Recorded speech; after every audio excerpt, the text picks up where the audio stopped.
Hello दोस्तों, मैं जयदेव। आप सभी को मेरे यूट्यूब चैनल पर स्वागत है। चलिए आज पढ़ेंगे 9वीं कक्षा की अनमोल मोती सूरदास जी के पद के बारे में आज चर्चा करेंगे। चलिए चलते हैं। चलिए सूरदास जी के बारे में जानकारी प्राप्त कर लेते हैं। उनका जन्म सन 1478 में दिल्ली के निकट सिही गांव में हुआ था। उनका कर्मस्थल था ब्रजभूमि कर्मस्थल था ब्रजभूमि, मथुरा, वृंदावन। आश्रम जहाँ पर रहते थे गोवर्धन के पास पारसोली नामक स्थान पर रहते थे।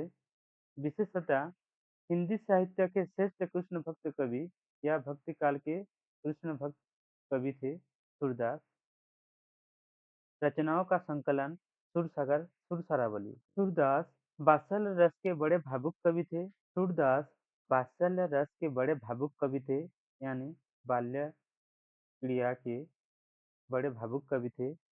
उन्होंने अपनी रचना ब्रज भाषा में की है। वे दृष्टिहीन थे, परंतु बहुत लोगों का मानना है कि वे जन्मांध नहीं थे। वे दृष्टिहीन थे, पर लोगों का मानना है कि वे जन्म से अंधे नहीं थे, क्योंकि उन्होंने अपनी रचनाओं में जिस प्रकार श्री कृष्ण का रूप वर्णन किया है, उनकी बाल लीलाओं का वर्णन किया है, वह जन्म से दृष्टिहीन व्यक्ति के लिए संभव नहीं। जैसे सूरदास जी की इस दोहे में हम पढ़ेंगे, जिस प्रकार कृष्ण की बाल लीलाओं का वर्णन किया है, वह दृष्टिहीन व्यक्ति के लिए संभव नहीं है। इसलिए लोगों का मानना है कि वे जन्म से अंधे नहीं थे। देख लीजिए, तेरो लाल मेरी माखन खायो, जिसके बारे में आज पढ़ेंगे कृष्ण के बारे में। सूरदास जी के पद को पढ़ते हैं और समझने की कोशिश करते हैं। तेरो लाल मेरी माखन खायो, दोपहर दिवस जानी घर सुनी, ढूंढी ढूंढोरी जाया ही आयो। लाल यानी बेटा, माखन लौनी, ढूंढी ढूंढोरी खोज खाज करके। चलिए इस पद के भावार्थ को समझते हैं। सूरदास जी ने इस दोहे में बालक कृष्ण की दधी या दोही चोरी की लीला वर्णन की है।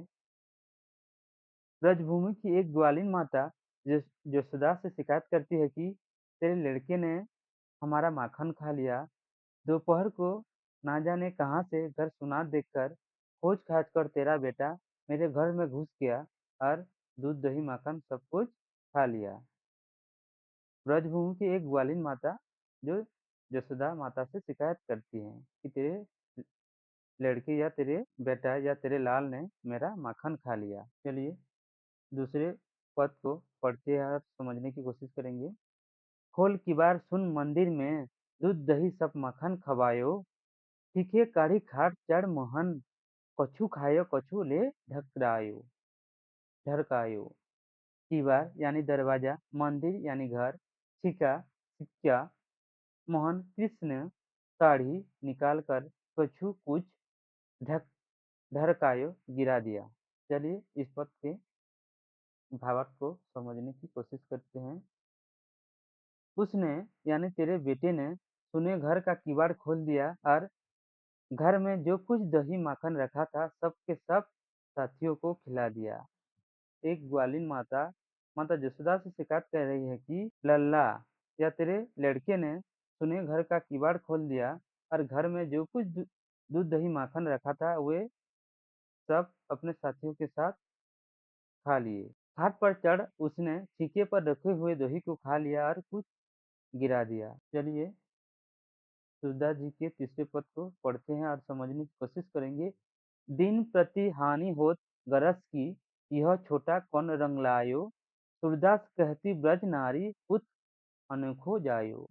दिन प्रति हर रोज गोरस दूध दही माखन, छोटा बेटा, पुत्र पुत्र अनोखा अद्भुत जायो जन्म दिया। चलिए इस पद के भावार्थ को समझते हैं। इस प्रकार हर दिन दूध दही माखन का नुकसान होता है। एक ग्वालिन माता यशोदा माता से शिकायत करते हैं कि तेरे लड़के तूने घर देखकर किवाड़ खोलकर सिक्के पर लटका हुआ सिक, सिक्के से दूध दही मक्खन सब कुछ खा लेता है और कुछ दोस्तों को भी दे देता है। इस प्रकार हर दिन दूध दही मक्खन का नुकसान होता है। पता नहीं यह लड़का कौन सा रंग लाया है या कौन सा ढंग लाया है। तुमने तो एक अनोखे लड़की को जन्म दिया है, एक ग्वालिन माता माता यशोदा से कहती है। चलिए सूरदास जी के पद के प्रश्नों के उत्तर जानते हैं। प्रश्न और अभ्यास। प्रश्न पहला, निम्नलिखित प्रश्न के उत्तर 2-3 वाक्यों में दीजिए। क, ब्रजनारी माता यशोदा से कौन सी शिकायतें करती है? ब्रजनारी माता यशोदा से शिकायत करती है कि तेरे लड़के ने हमारा माखन खा लिया। दोपहर को घर सुना देखकर खोज खाच कर तेरा बेटा मेरे घर में घुस गया। उसने सुने घर का किवाड़ खोल दिया और घर में जो कुछ दूध दही माखन रखा था सबके सब साथियों को खिला दिया। ख, बालकृष्ण माखन चोरी का वर्णन कीजिए। ख, बालकृष्ण की माखन चोरी का वर्णन कीजिए। ये देख लेना लिखा हुआ है। ग, ब्रज नारी ने माता यशोदा से यह क्यों कहा कि पूत अनोखा जायो? इस कथन का आशय स्पष्ट कीजिए। प्रश्न नंबर 2, निम्नलिखित प्रश्नों के उत्तर एक-एक वाक्य में दीजिए। क, कौन किससे शिकायत करते हैं? ब्रज नारी की एक ग्वालिन ब्रजभूमि की एक ग्वालिन माता ने माता यशोदा से शिकायत करती है। किस पर चढ़कर कृष्ण दही निकालते हैं? घाट पर चढ़कर कृष्ण दही निकालते हैं। ग, ब्रज नारी ने किसे अनोखा कहा है? ब्रज नारी ने कृष्ण को अनोखा कहा है। घ, कौन रंग लायो का अर्थ क्या है?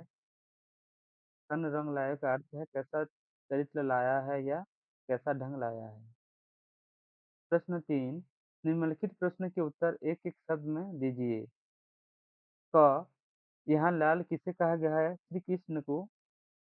ख, किस समय घर सुना था? दोपहर को। ग, प्रतिदिन किसकी हानि होती थी?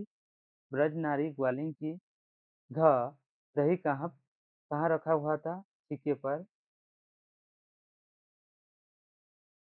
चलिए इस पद के भाषा ज्ञान को जान लेते हैं।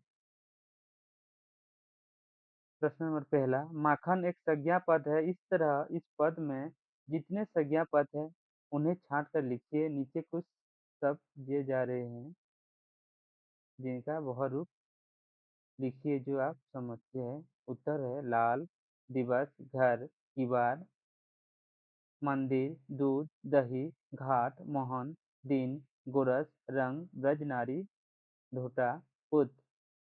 प्रश्न नंबर 2, निम्नलिखित शब्दों के पर्यायवाची या समानार्थी शब्द लिखिए। लाल यानी पुत्र, माखन मक्खन, दिवस दिवा, किवाड़ दरवाजा, पुत्र पुत्र, अनोखा आश्चर्य। प्रश्न नंबर 3, नीचे लिखे सही शब्द पर एक का चिन्ह लगाइए। दिवस दिवस, दिवस, दही दही, दही, हानि हानि, नारी, ये वाला नारी। प्रश्न 4, सुख मिलाइए। मेरी जैसे हुई है उसी प्रकार अर्थ। दो शब्द तेरी, केरी, खायो, उसी पर और दो शब्द आयो, लायो, गोरस, उसी पर और दो शब्द सरस, नीरस। अगर वीडियो अच्छा लगा तो लाइक, शेयर और कमेंट करना ना भूलिएगा। अगर चैनल पर पहली बार आए हो तो चैनल को सब्सक्राइब कीजिए जिससे नया नया वीडियो का नोटिफिकेशन आपके पास पहुंच सकता है। Thank you for watching.